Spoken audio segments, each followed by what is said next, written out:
Empire.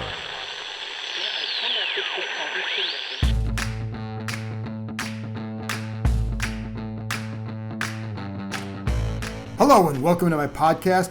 Today I have a terrific guest in former Washington safety Matt Bowen, who appears on ESPN's NFL Matchup show. We talk about a lot of things: what he thought about Washington's young defense, notably Chase Young and Montez Sweat, what he thinks Washington needs to do to take the next step. We did chat a little bit about quarterbacks, but I'll explain a little bit more of that later, and what Bowen also thinks about whether or not Landon Collins could make a switch to linebacker. I will add this: in the past, Collins has been against that move, but it does keep coming up with a lot of you fans, and so I asked Matt Bowen what he thinks the transition would be like if it ever happened.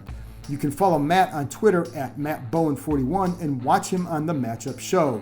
It's a great way to learn, and you can read my work on ESPN.com. Before I get to my conversation with Matt, I had a few nuggets to share. Washington was definitely in on Matthew Stafford and offered what it felt was a strong deal compared to the Rams.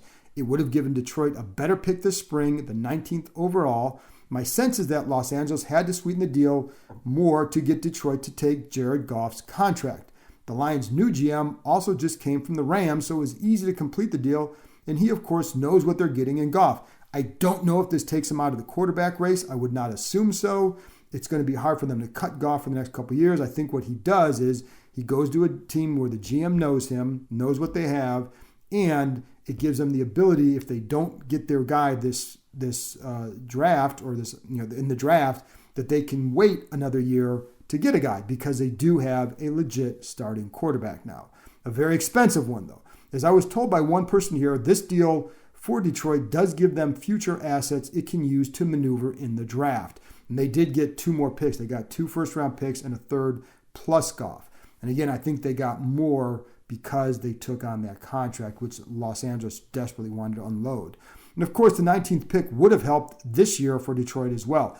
I'm not sure what else Washington offered, but there's no doubt they felt it was, at worst, competitive with the Rams. Washington will keep pursuing quarterbacks and does believe a handful will be available that would help them. It's hard to find guys like Patrick Mahomes, Tom Brady, Aaron Rodgers, but they can certainly improve at the position. Even if Alex Smith wants to return, I'm told Washington will still do their due diligence on other quarterbacks. For what it's worth, I do think Smith will want to return. But there's also no doubt that they like Smith, and if they can't find another quarterback, they can roll with him and perhaps add one in the draft to develop. I'd be surprised if they got one at 19, to be honest. It's a tough spot to land a quarterback, I think. I think at that spot you're looking at offensive line, possibly receiver, very good draft for that. And again, it depends what they do in free agency, so there's a long way to go with that. They could also trade back. All sorts of scenarios. And that's why I think what they'll do, instead of drafting a quarterback there, I think what they'd start to focus on, if Smith does come back and they can't find another one, build out the offensive talent and then pursue a quarterback next year. They like what Smith has to offer, both as a game manager and a mentor to a young quarterback, whether those on the roster or ones they could possibly add. The key for them will be deciding if Smith can remain healthy for a full season. The bruised bone that he suffered late in the season led to some concern about how he'd hold up over 16 or 17 games. And to make it clear, they don't know yet where it's going to go, but they do want to keep doing their due diligence. So even if Smith does tell them he wants to come back, then I think that they're still going to look at guys and make a decision later. Anyway, on Smith later. Washington's brass will be meeting about a lot of these topics, including that one, over the next couple days to go over the roster as they start to make decisions regarding futures before free agency. It's also a chance for Martin Mayhew and Marty Herney to start working with their new folks. And also keep in mind, we're going to be meeting with Mayhew and Herney and I think Ron Rivera in a Zoom conference call on Wednesday. So tune in or go on to ESPN.com on Wednesday, see whatever they have to say. Anyway, when I spoke to Matt Bowen, we had not yet heard of the Matthew Stafford news or even Deshaun Watson's trade demands. You tape them when you get them, folks. We actually did talk for a few minutes about Stafford, but because it's now irrelevant, some of it you just cut out because it just doesn't matter how he'd impact Washington because he's not coming here. But there is still some other stuff to talk about with him. A lot of other stuff. As for Watson, the Texans have said they have no plans to trade him, which is why it's hard to actually see this happening as we sit here now. I spoke to someone in an NFL front office who thought there was no way it would happen. If he does indeed become available, heck yes, they should be and would be interested. It could take 4 first-round picks. Now, there was one report I saw Sunday where they said, several first-round picks, a couple second-round picks, a couple players. Well, right now, if you're Houston, you're going to shoot for the moon. Okay, you want them? Well, it's going to cost you a ton because we don't want to trade them. But if you're willing to pay this price, okay, here you go. So obviously it's steep. But if it's only picks if it gets down to it where it's truly serious and it's only picks that Washington has to surrender, keep in mind a few things. Washington already has a lot of youth on the roster and a very good defense that they can still keep building around. And they would have some money to spend in free agency. A quarterback like Watson with that defense, another piece on offense, or a receiver, a lineman, this team should contend for more than just an NFC East title for a few years. That means the highest of those 4 picks would be the 19th pick that they give up this year. That is, of course, if it all goes well. And as you know, that doesn't always happen here. That, of course, is the risk. To get a quarterback like this, you are going to have to take some risks unless you were able to get him in the draft a few years ago. Of course, Houston would look at it the same way, and it would want something more than the 19th pick as their best and first choice. So who knows? And then it depends because Watson has a no-trade clause that, let's say the Jets wanted to trade the number 2 pick, but if Watson doesn't want to go there, he can just use the no-trade clause. So, and it's a little bit of a can beggars be choosers? Well, they can when you have the no-trade clause. But Houston does not have to trade him, and they could take this for a while, and there will always be a demand for Deshaun Watson. It's different this situation would be different than when Washington traded for Robert Griffin III back in 2012. First off, Watson is proven. So you're getting a guy that you know what he's going to be like in every facet. Secondly, Griffin joined a team with older players, especially on defense. So the trade and then the subsequent loss of salary cap room due to that cap penalty cost them any way to improve after Griffin's rookie season. They definitely felt more handcuffed. And I do think in hindsight, had they known about the cap penalty that was going to be coming down, I don't think they would have made that trade. Anyway, they did, and then the combination of the two, losing first-round picks and the cap penalty, prevented them from really making a lot of moves that could help them over the next couple of years. Washington does have youth and will grow and can still sign players. Plus, they won't be able to keep in mind, Deshaun Watson signed for the next 5 years. Washington won't be able to keep all those defensive linemen, so it is possible that one of those tackles, if they're not involved in this in a trade, could be flipped in a year or so for a high draft pick if you don't think you're going to be able to sign them all, which would be hard to imagine.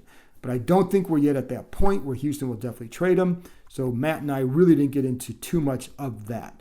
I do think it's clear that Washington will be aggressive if there's an opening. Finally, the last item, if you've listened to me since November, you know I had long felt that Kyle Smith would be leaving the organization. And recently I had told you that he would indeed be leaving. Now he has, taken a similar job with Atlanta as their VP of player personnel. They also got rid of 3 scouts, including Jeff Scott, who, like Smith, had been given a promotion a year ago. All 4 had one thing in common, Bruce Allen. And I know the feeling by some is that owner Dan Snyder simply wanted to cut ties with Allen, who remains close to the team's minority owners, who, of course, are trying to get Snyder to either sell the team or buy, and they're certainly selling their shares because of a spat with him. It's not a good situation. And again, with Allen still close to them, there is a feeling by some there that this is Snyder's way of saying, I just want to move on from Allen completely because I can't stand the guy anymore, and these guys are reminders of them. So here we are. But I was also told by someone else that, yeah, it did have to do with Allen, but it was as simple as wanting to go in a different direction, and that while Smith in this group was respected, Washington also hasn't built a consistent winner in a long time. So they turned to a couple guys who have been around for a while. And you can, whatever you think of it, this is where it goes. And now, I will say the drafts led by Smith were a key reason why Ron Rivera wanted the job in the first place. So the situation really is kind of odd a little bit, but it did get Rivera somebody in Mayhew and someone that he respects and has been with multiple organizations, has been in that job, and Marty Herney, whom he obviously has worked with and respects. So We'll see. I know some people who had been here could see this coming a long time ago. Yes, it's a risk, but I was told that by multiple people it wasn't even a case of them not liking one another. Rivera and Smith worked well together. There were no blow-ups. They did seem to like one another. It came down to, again, wanting to move on from the previous regime. Pretty much simple as that. Some of these moves were nearly made last spring, but Washington held off. Anyway, Washington had drafted well under Smith, who created an organized group coming off the Scott McLuhan situation. Smith was highly respected by those who had worked here. He did have other options besides Atlanta. Is this a big mistake by Washington? Possibly. But as I always say, see where it goes from here. They were going to let him go, and they had a plan to replace him. We'll see if it works. If Mayhew and Hurney are effective, then Washington will be okay. Mayhew is in his mid-50s. He could be here for a decade, really. So, and then they also have Eric Stokes in the pipeline that they'd like to groom. And my guess is he's going to get a little bit of a promotion soon, I think. If not, he's someone that they want to groom.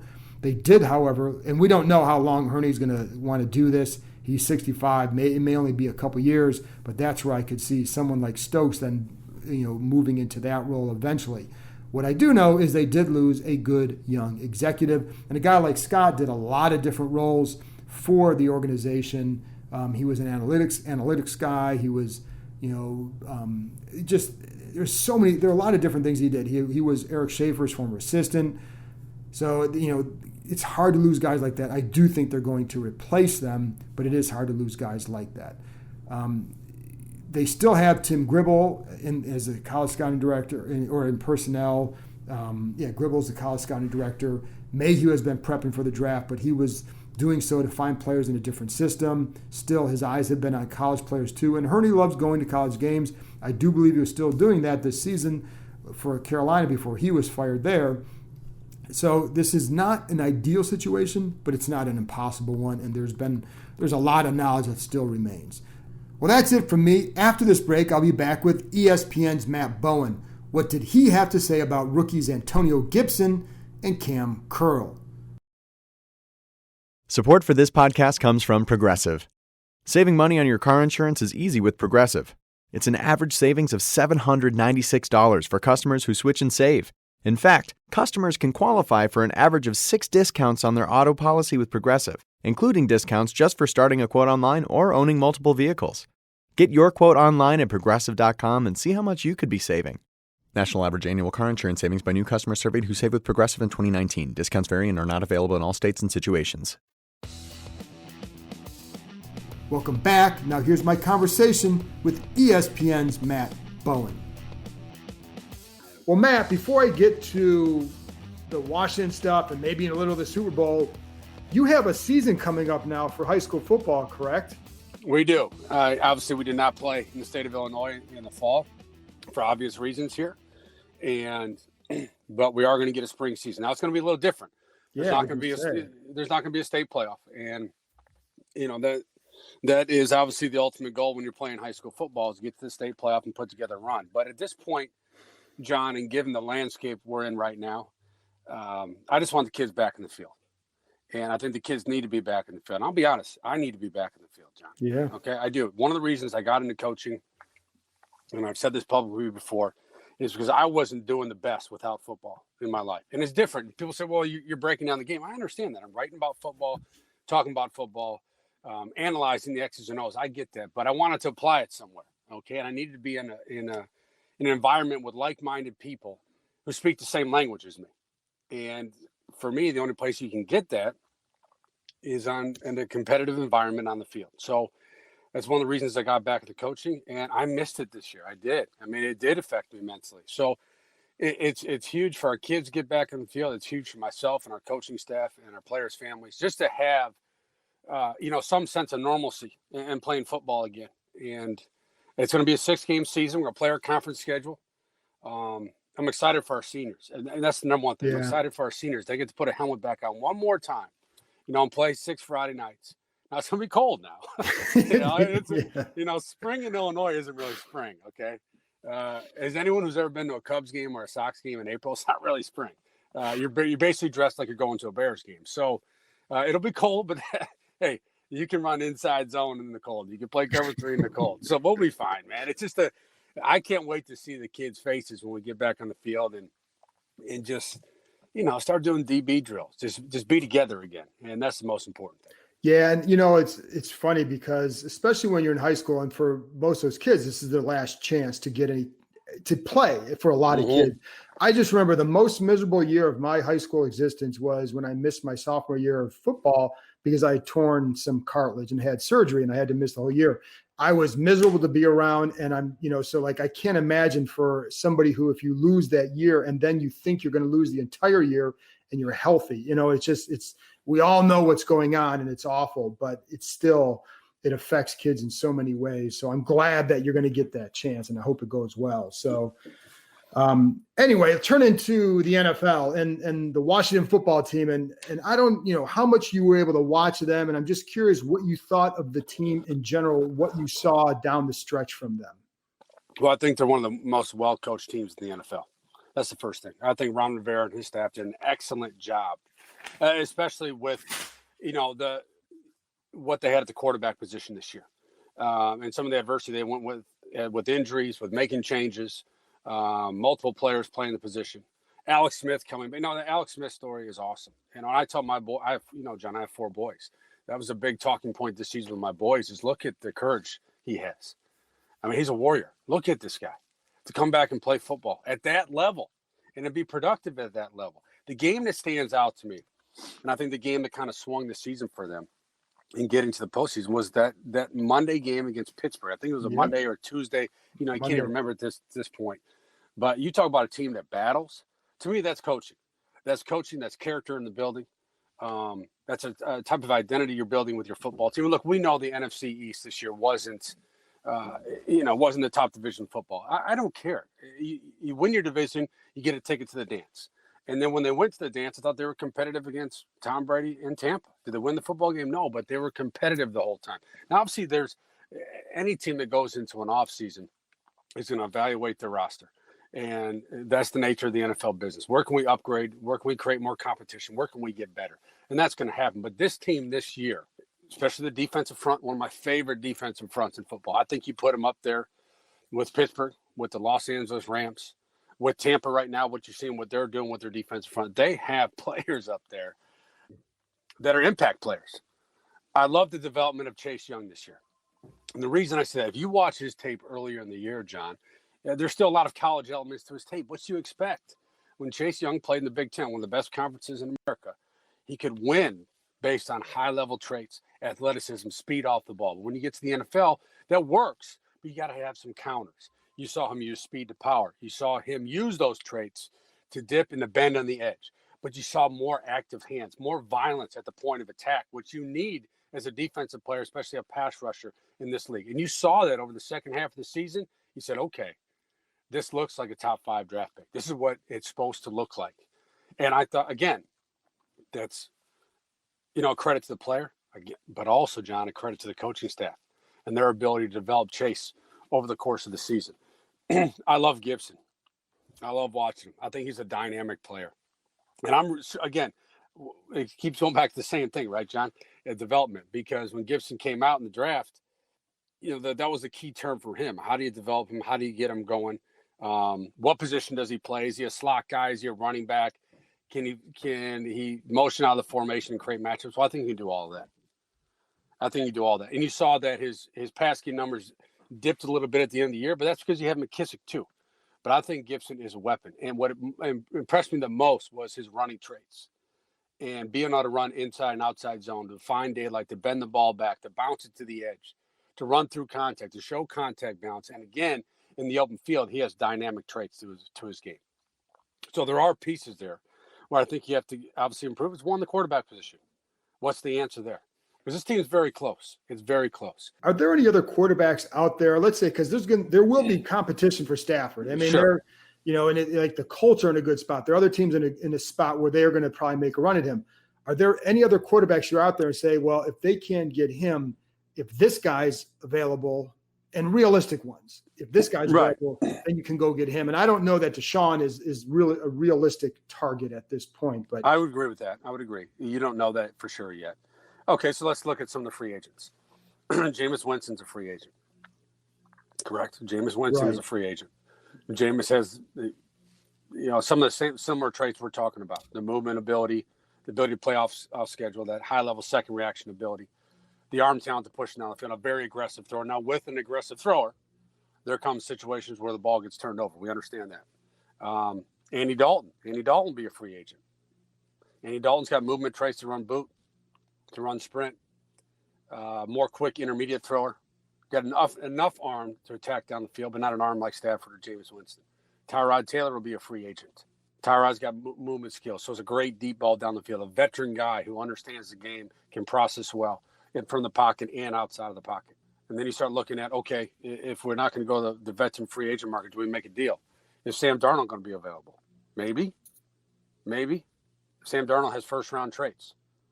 Do you believe as a coaching staff in the front office that if you put him in your building, with the type of culture you have already installed in just 1 year in Washington, with your offense, your play calling, and again with a defense that can create stops and turn the ball over for you, does Sam Darnold fit there? Now, what would Sam Darnold cost?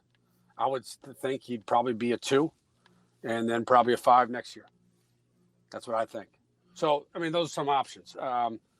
What about like a guy, because I get asked too about Marcus Mariota, Derek Carr, because if the Raiders do something, then is one of those guys available? And do you like either one of those guys? And when I say like too, because when you're making a move at this, they're looking at a guy that can close the gap to a title, not just a guy who's a little bit better than what they've had. No, you're making a move there to win a championship. There's no question. There's no question. And it starts, obviously, you win the division title first, and then you move on. But I really like Derek Carr this year, and I think he transformed his game. And Derek Carr was much more aggressive, much more willing to cut it loose. And I think that's why they had offensive production. And they went out and they added pieces. That's what John Gruden and Mike Mayock did for Derek Carr this year, John. Think about it. They got Nelson Aguilar, who looked like a completely different player in that offense. They went out and got Henry Ruggs. Now you might say, well, Henry Ruggs only produced this amount of touchdowns and catches. Look what the film tells you. Look what Henry Ruggs does opposing defense, how it opens up throwing windows.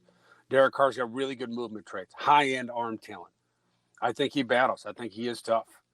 And like I said, this year, his game, in my opinion, transformed a little bit, where they became more of a vertical throwing offense, especially off of play action. That's what John Gruden wants. John Gruden, it's no different than 2004 at FedEx Field when we were playing Tampa Bay back then. The offense hasn't changed very much, right? They're going to run power, they're going to run trap, and they're going to attack you vertically down the field. That's what they want to do. Mariota, you only saw him play that one game this year, that Thursday night game, the second half against the Chargers. That was a really good game for his resume now. Yeah. I thought he played phenomenal. And I thought John Gruden did an excellent job kind of adapting that game plan. Right when Marcus got in there, you saw more quarterback design runs, you saw more movement passes. That's what Marcus brings to you, because he has higher end movement traits than any quarterback we're talking about right now in terms of quarterback design runs and using his athletic skills within the scheme of your game plan. Those are two guys to look at, which, and that's the thing. What if this happens? And I know we're all speculating, but John, that's the great thing about the offseason. You're allowed to do that. Got months of it. Yeah. What I hear from anybody that I talk to around the league is if you don't have the quarterback, then you're not going to maximize this window of opportunity. And that's a great point, because you're going to have to start paying those defensive linemen too. Correct. Right? That's the big thing with Washington. We can talk all about this stuff. If you don't have a quarterback that wins now, your cap's going to be impacted eventually, and you want to keep that defensive line intact, because like we just talked about, it's one of the top 5 defensive lines in the National Football League. That impacts everything you do. If you're a defensive coordinator and you have guys up front who have disruptive traits in the interior of the defensive line that can rush off the edge, hey, you want to play cover 2? Play cover 2. Quarters, cover 3. You can be a zone-based team, which I believe Washington wants to be, based on their defensive personnel on the back end. But you can do that when you have guys. Wait till the Super Bowl. And watch Tampa. Now, Todd Bowles could go a totally different direction. We know Todd Bowles is going to bring pressure, but I think they're going to play a lot of coverage against Mahomes. Why? Because of Jason Pierre-Paul, Shaq Barrett, Vea's back. and Ndamukong Suh. That's why they can play coverage, because of those 4 guys up front. And I like watching the Todd Bowles defense. I always have. What about Mark? Because Montez Sweat too, another guy. We talk about a lot about Chase Young. Montez Sweat really took a nice step in his development. What did you think of him? I really liked him. I did, because just in terms of the measurables, what he brings to the field, he's got length, he's got size off the edge, he's got bend off the edge. A very flexible edge rusher, what you need, plus that length. And here's the thing: when you're game planning against Washington right now, which way are you going to slide the protection? That's the tough part. Opposite. We do it all the time on matchup, and it's kind of hard to describe protection schemes without looking at the TV. But let's say you get 5 guys up front, John. One side's probably going to be a 3-man slide where the center goes, right? So the backside guys are now one-on-one, and that's what you want to do, and that's how you can scheme. A great example of that this year was Brandon Staley out in L.A.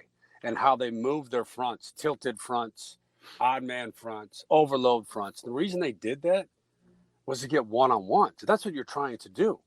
Tampa will do the same thing in the Super Bowl. They'll try to get Barrett and Pierre-Paul in one-on-one, schemed one-on-ones. We can also do for the interior of your defensive line. That's what we saw with Donald a lot this year. All of a sudden, Aaron Donald's one-on-one versus a guard. Hey, man. We saw that all game. We saw that all game when they played. I know. I played Washington. It was ridiculous. It was unbelievable. And they were using those, and against Washington, they were using some of those 5-man fronts. They walk up a linebacker. Well, you have to count the linebacker protection. You can't just not count a guy. Well, someone has to block that linebacker, and even if he doesn't come, someone has to account for him. It doesn't come in the blitz. Someone has to account for him. Well, now you got one-on-ones elsewhere, and that's what. When you have guys like we're just talking about up front in Washington, you can do that. And Washington will also pressure too. Greg Cosell, my teammate at Matchup, did 2 or 3 pieces in the Washington defense this year. Did. Those were good. With Holcomb and Cam Curl blitz. Yep. Getting free runners to the quarterback. So that defense can play. What do you think to get to another level with that defense? What is needed? A post safety. I think you need a post safety with range, ball skills. That can stay on top of routes. That can impact the middle of the field. That can close the gate in the middle of the field. I always call the post safety the gatekeeper to your defense, right? And if you're going to play single high coverages, which we know Washington will play cover 3 at times, I think you need a high end post safety to complete that defense. And Landon Collins will be back next year. You don't know with the injury. You never know with an Achilles. An Achilles for a defensive back and an offensive lineman are tough because you're moving backwards, right? Right. Moving backwards all the time. All the time. That's where you start. I tell my DBs at the high school level, you should be able to backpedal home from practice, right? It should be a natural movement from you. Be able to backpedal from class to class in the hallways. It becomes almost like your dominant movement. So with the Achilles injury, that's tough. But I thought Cam Curl played pretty well this year. He did. And he played really well for a late round draft pick. He shows urgency, and that's the biggest thing for me, John. And I haven't started studying the draft prospects yet, and I will after the Super Bowl. But do they play with urgency? When I think of urgent players in the National Football League in the secondary, Budda Baker, Jamal Adams, Gardner Johnson from the Saints, guys that they play at a different speed. Okay, they play at a different speed. And those are the guys you want to coach too. And sometimes that gets them in trouble, okay, because they play so fast and so urgent that they see something, they're going. Okay, and sometimes that gets them in trouble. But as a coach, you're okay with that. You're okay with that because 9 out of 10 times they're going to make the right play because they play so fast and that sense of urgency. And I call that an uncoachable trait. Either you have it or you don't. And you have to find DBs with that, whether it's a strong safety, a quarter safety, or a post safety. Guys that have so much urgency to their game that they become disruptors. I like Cam Curl a lot too, partly because I felt he played very smart. I felt like he was usually in the right place. And because, it's funny, Matt, because this, like there's sometimes just by being in the right place, you get no credit for the play itself if it's a negative play, but your ability to be in the right place at the right time forces a decision to go somewhere else that may lead to a negative play. And it's almost like the hockey assist, right? That, because you did your job, somebody else makes a big play, and there's nothing in the stat page for you, but man, does it stand out when a guy can do that. And I felt like he did that very well, in addition to being, good at some other things. But I felt like being in the right place at the right time took plays away from the offense all the time. No, I agree. And I've been in that situation, especially when you're a safety near the box and a guard pulls and he's going to bury you and drive your face mask in the ground. Yeah. And it's going to hurt. And you do it though, right? So the linebacker can straight to the ball and make the play. All right. And those are the assists you're talking about. Jonathan Allen had a bunch of them this year. Yes. A bunch of them, both the run and the pass game, or didn't show up in the stat column, but maybe it was a twist stunt. Jonathan Allen is now occupying 2. Here comes Chase Young, or here comes Sweat wrapping inside off a stunt to get the sack. All right. So those are the assists you're talking about. And you got to have those as a defense. You have to have guys that want to do the dirty work. You have to. Guard pulls and you're a safety. Drop your pad level so you don't get thrown off the field, but drop your pad level. You're going to get run over, but close that gap so your linebacker can make the play.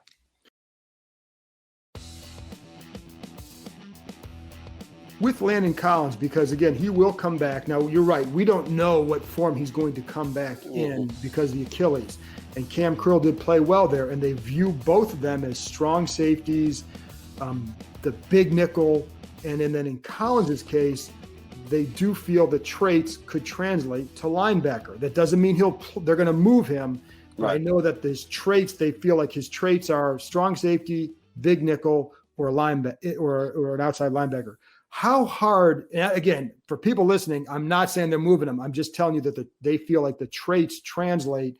So before we get to that point, but I am curious from your end, because people always want to move guys around. If he can't do this, let's move him over here. Right. How hard would it be to go from playing in the box as a safety, as a strong safety, to going to a full-time outside linebacker? It's much easier to move down. And what I mean by that, instead of moving backwards, okay? In my opinion, it's a challenge to move a linebacker to safety. There you go. Okay. But if you're moving the safety down, okay, that's an easier transition. I'm not saying it's magically going to happen. It's going to be perfect, but that's a much easier transition to move down. Now, I do think this: you can never have too many DBs. Okay, first of all, you can never have too many DBs because one, that's your special teams units as well. Right. But in terms of your sub packages, and if a healthy Landon Collins with a Cam Curl, can they both be in the field at the same time? Sure, they can. When you have 5 big nickel, yes. When you have 5 and 6 defensive backs in the field, you can never have enough. Ask Bill Belichick and the Patriots. They play dollar. They got 7 DBs out there, okay? So you can never have enough of these guys. One, because of the traits they bring to the game, their ability to play in space, their ability to match in coverage, the ability to drive top down on the football. And I think that's what Landon Collins gives you. He is good in space underneath. He can match the tight ends. He can drive top down the football, and he can impact the run front, and he can blitz. So those are all the things you need at that second level in your sub packages, whether it is a linebacker or whether it is a hybrid, which I think we're kind of getting at here. Yeah, a hybrid linebacker safety who is utilized as a versatile player in your game plan. So can they both be there? Sure. Now, who starts in base? That's why you have training camp. That's why you have competition. And that's just how it is. And like you said, we have to see where Landon is. Coming back from a very severe injury for a defensive back, see where he is. But if he is healthy, that's a positive for your football team.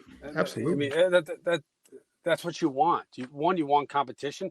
I think Ron Rivera would love competition at every position, if possible. That is a positive, to have more defensive backs, guys with game experience, and guys that have produced on tape. And that's what they will have with both Curl and Collins. And I think ultimately one would probably be the big nickel, because they do put an emphasis on that, and that guy will play a lot too. So, and I think that makes you, then if you go out and get what I always say, a legitimate solution as a linebacker, somebody who plays it, knows the position and all that, then I think it makes your defense better off if you can find that guy, because now you have 3 guys on the field that you think are good.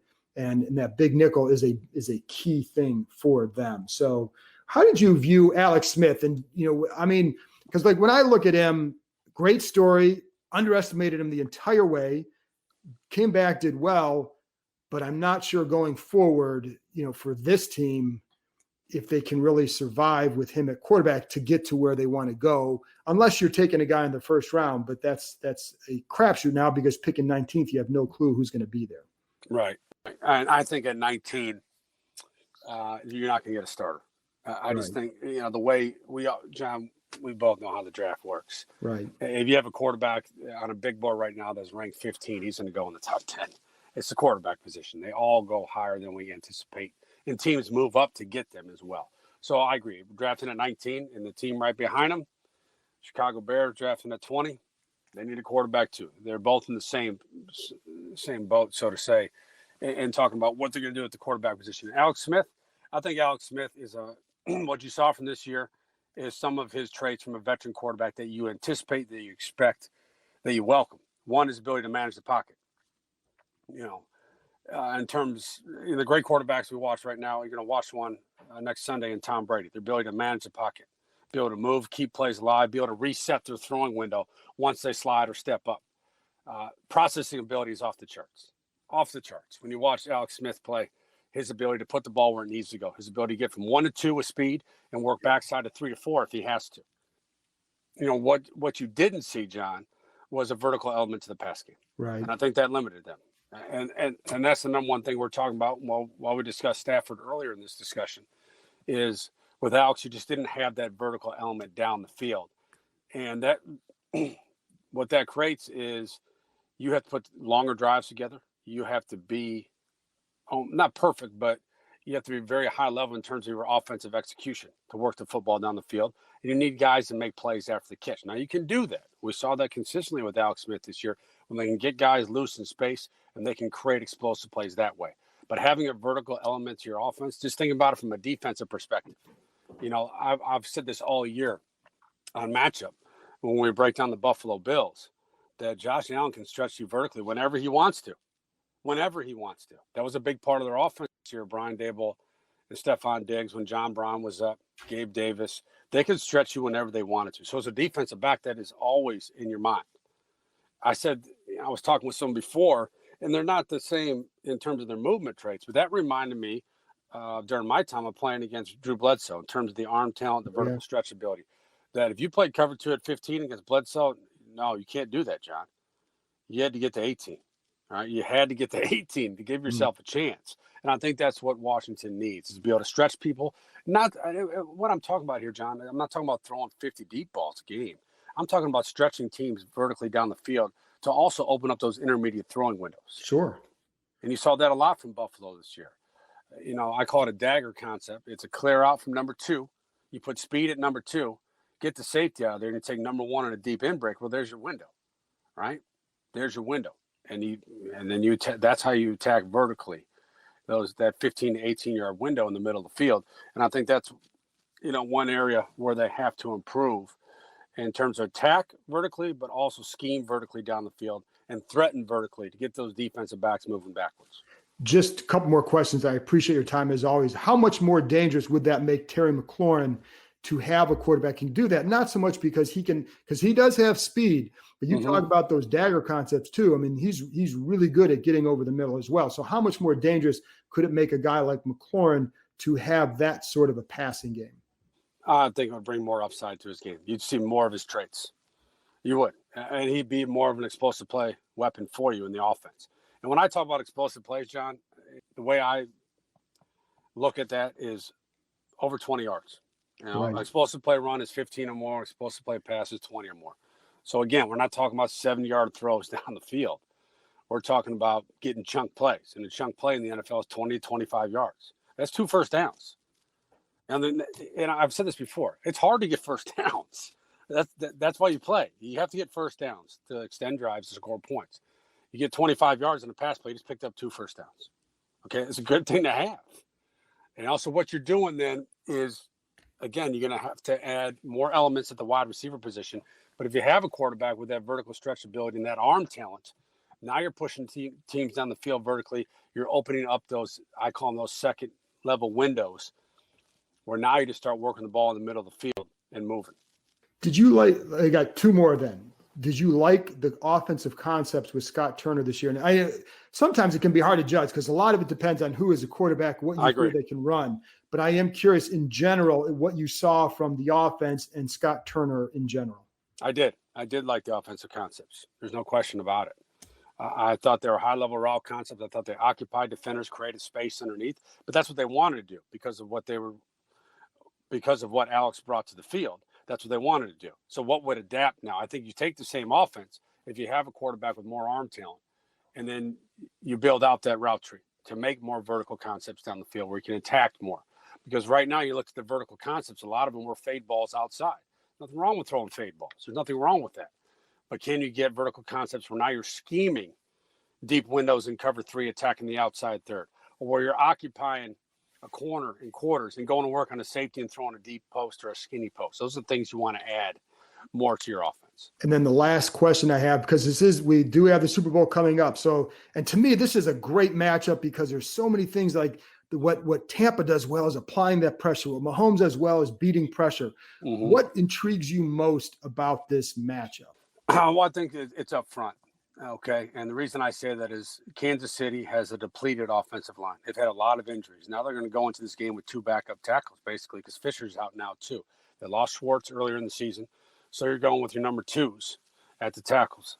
And I think that's one of the matchups to watch is JPP, Jason Pierre-Paul, and Shaq Barrett versus those tackles. Can they scheme and create isolation matchups outside? Because the way to rush Patrick Mahomes is to squeeze the pocket from outside and have your interior guys almost like 2-gap and rush up the field. You want to keep them inside because we know Patrick Mahomes is going to move. Right. He's going to move. He's got elite second reaction ability. He's got elite arm talent. And sometimes Patrick Mahomes will move when he doesn't have to because he can. And that's the best example I give to people. Why does he do that? Because he can. Because he is such a special and unique talent we haven't seen very often in this league. So that's one matchup. The other matchup is flip over. The interior of the Bucs offensive line versus Chris Jones. Now, Chris Jones is one of the best defensive tackles in the NFL. He's long. He's got power. He's got disruptive traits. That's a matchup to watch there. And I've always said this, John. The key to that defending Kansas City, we obviously know Mahomes is unique. We know Tyreek Hill is one of the fastest players in the NFL. Same with Hardman. What's your answer for Kelsey? To me, that is the key to that offense. What is your answer for Kelsey? What are you going to do? Because if you play man, what's your matchup there? Not only do you have to match his physical traits, you have to match his route running ability, and also his ability after the catch. You have to tackle. What I did see on the Week 12 tape, and I think this is going to happen. More teams have done it to Kansas City this year. The Raiders did it in the one game they won at Arrowhead. Is you play quarters because this is why. Kansas City, 3-by-1 sets. We know that, John, in 3-by-1 sets, Tyreek Hill and Hardman are going to be number 2 and number 3 to trips. Robinson will be at number 1. Kelsey's at backside X. So I call it quarters lock.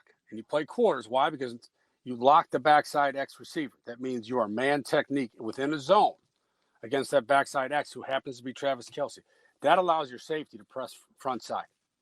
And what you do there is now you can squeeze the verticals down the field. You get 2 over the top. Becomes a bracket on that deep seam or the deep over that Tyreek Hill loves to run and Andy Reid loves to call in his offensive system. And that looks great on paper, right, John? We're talking about it. Right. But you still got to cover Kelsey backside. Yeah. So who is that going to be?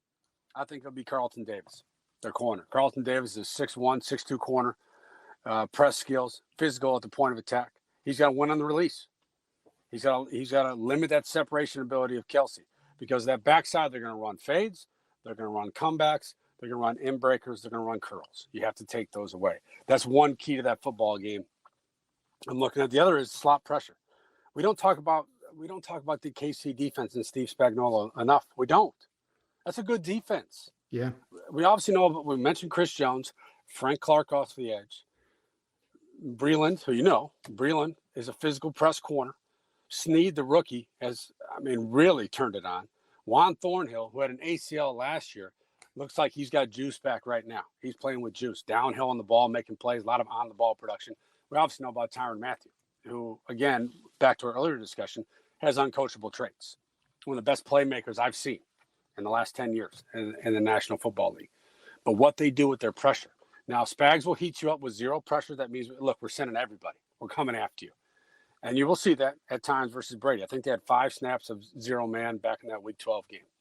But the slot pressure and how they disguise the slot pressure. Snead has had a sack in each of the playoff games off of slot pressure. And what they do behind it, they are excellent, John, with late movement and disguise. They are excellent. They will spin that secondary to places you don't even know where they're going.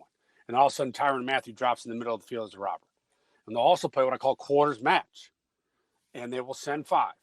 And that 5th rusher is usually Snead off the edge. Can they get home to Brady with slot pressure? Can they disguise it enough to get a free runner at Brady? Because if you don't disrupt Tom Brady, I don't care that he's my age. If you don't disrupt Tom Brady, John, he can still dice you up from the pocket. You give Tom a clean pocket, whether in the drop back game or especially off of play action. That's another thing to watch. Tampa Bay, when they have 2 tight end personnel on the field, they call it 12 personnel in their play action game. But if you don't disrupt Tom Brady, forget about it. He can still light up any defense. So disrupt Brady, bring slot pressure, late movement in disguise, and protect the middle of the field. You look at the identity of this Bucs defense, which I thought really developed over the last stretch of the season and throughout the playoffs. It's in breakers, John. Right. That's why they want to throw the football. They want to throw the deep in breakers to Mike Evans, to Godwin. They want to throw over routes and seams to Gronk and Cameron Brake. That's where Tom wants to throw the football. That's where he's always wanted to throw the football. So you have to take that away as well. So, look, I could talk about this for an hour, John, but, I think it is a very good matchup. I really think it is a good matchup because the other part is Todd Bowles. When does he bring pressure?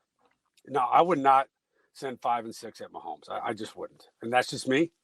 Maybe Todd Bowles doesn't. I think you'll see it in certain times. I call it situational pressure. So, okay, we're going to blitz. When are we going to blitz, John? Probably on 3rd downs, right? So, but when? Is it 3rd and 2 to 6? Right. Or is it 3rd and 7 to 10? When are we going to bring our pressure? When are we going to play coverage? Are our guys up front? Can I scheme those guys enough where, look, I don't have to bring a lot of pressure? Because if you miss a tackle against the Kansas City Chiefs, it's time to strike up the band, man. Yes, it is. That's a touchdown. That's a touchdown. Look, back in week 12, I think Hill had, 260 or some crazy number. 260 yards receiving, 3 touchdowns. They went after single high coverage. They got a deep shot versus cover 2. They schemed him on RPOs, which is a big part of Kansas City's offense now, throwing the RPOs and throwing the quick glance routes or slant routes to Hill. But you got to take away that vertical element. You have to. And that I always go back to that Raiders game. It was early in the year. I don't remember what week it was. But everyone always asks, what did Las Vegas do? They said they played quarters and cover 6. Cover 6 is quarter, half. At times, they'd lock the backside X, press the free safety, the front side, to squeeze those verticals. And they played alignment, assignment, and responsibility. That's what they did. So when Patrick Mahomes gets out of the pocket, John, if I'm coaching a second-level guy, whether it's a linebacker, a dime back, a strong safety, don't run up to the line of scrimmage. I know you want to, but that's what he wants you to do. Right, absolutely. Patrick Mahomes isn't moving to run. Patrick Mahomes is moving to throw. That's what he's doing. He's moving to throw to get you out of your zone, and then he can throw it from any platform. His feet don't have to be set. They don't have to. He could throw it going backwards. I'm going to show a play on our Super Bowl show for matchup. John, he's backpedaling like a defensive back and just drives, throws a laser to the middle of the field for a 20-yard gain. I'm saying, what is this? You got to be kidding me. What is this? But again, when he starts to move, which he will, this is going to be a big part of this game, is Patrick Mahomes moving. When he moves, can you play assignment sound football as a zone defender? Because that's going to be a huge part of this football game. Because if you don't, then he's going to find Hardman. He's going to find Hill, Robinson, Kelsey.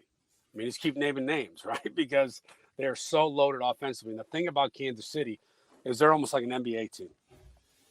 They can go on runs that you just don't expect. Look at the other night.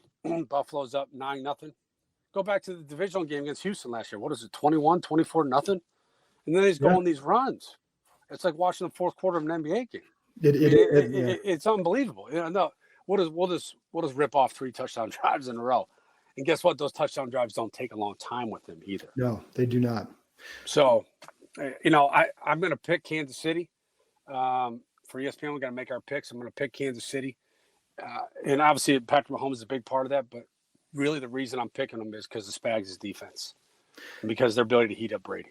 And you brought up the slot corner too. They do like to bring that pressure. And again, sometimes that guy is creating pressure or helping somebody else make a play just by his presence coming off from the slot. I also like Bowles. What I like too is that they don't always have to pressure with an extra defender because the way he's bringing his blitzes, they're creating overloads on the side and it's getting you one-on-ones on its side, but you're maybe anticipating 2 guys over here they're not coming, they're dropping. Here comes an extra guy on the other side. And he's great at disguising that too. And so that's why I'm looking forward to this from an X's and O's matchup. And this is why, folks, as Sal Pal always says, this is why you got to watch the NFL matchup show. That's always, I think that's my favorite part of the show every week when he does that, because he'll do that. And and he's right. It's right. You and Greg are fantastic. So, I've got to get you maybe an Ohio State helmet for your background, but that's never going to happen, John. I'm guessing that wouldn't make it, but anyways, it's great stuff. And again, this is why I love talking to you, because I always learn, and I think people do as well. So thank you very much for coming on. Oh, thank you, John. Have a good day. That's it for this episode. Thanks to Matt for joining me, and thank you, as always, for listening. Folks, I always appreciate it, and I don't take your listenership for granted. There will be a lot going on in coming weeks, so there remains a lot to talk about. I'll have another episode Thursday. I'll talk to you next time.